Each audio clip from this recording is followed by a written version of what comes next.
మంది staff Nizam sir ఆఫీస్కు.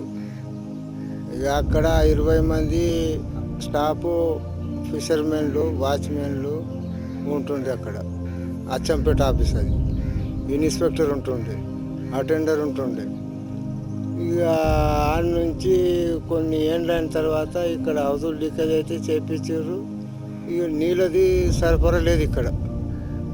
నీళ్ళ సరఫరా లేదు, బంద్ అయిపోయింది ఇక్కడ పని. ఇక ఎన్ని హౌజులు తయారుంటే అన్ని హౌజులు లీకేజ్ చేసుకుంటూ చేసారు. ఇక ఈ 6-7 నుంచి ఇన్ఛార్జ్ మీద నడుస్తుంది ఇక్కడ. కామారెడ్డి ఇన్స్పెక్టర్ వస్తారు, లేకుంటే నిజామాబాద్ ఇన్స్పెక్టరు, లేకుంటే ఎల్ఆర్డి ఇన్స్పెక్టరు, ఇట్లా వస్తారు సార్. ఇక వాళ్ళు అక్కడ పని ఉంటే అక్కడ పని చేసుకుని వస్తారు. ఇక్కడ వచ్చినప్పుడు అక్కడ రోజులు, అక్కడ వచ్చినప్పుడు ఇక్కడ ఉంటారు. బిల్లు కట్టలేరు. కరెంటు ఇయ్యలు తీసేసిండు కరెంటు.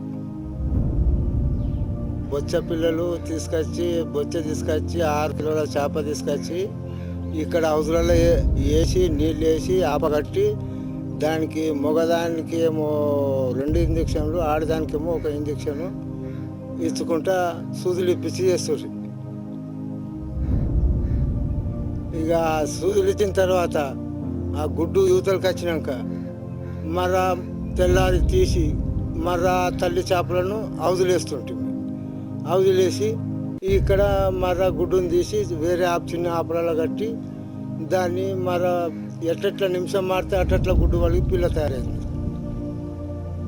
పెండ నీళ్లు కలిపి హౌజులలో తయారు చేసి ఉంచుతుంటుంది. ఉంచిన తర్వాత చిన్న చిన్న పురుగులు చిన్నగా తయారవుతుండే.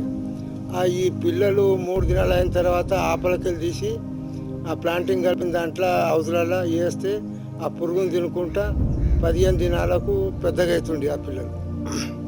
అయిన తర్వాత అక్కడ సొసైటీలలో ఏ సొసైటీలు ఉన్నాయో ఇక్కడ మన మద్నూరు తాలూకా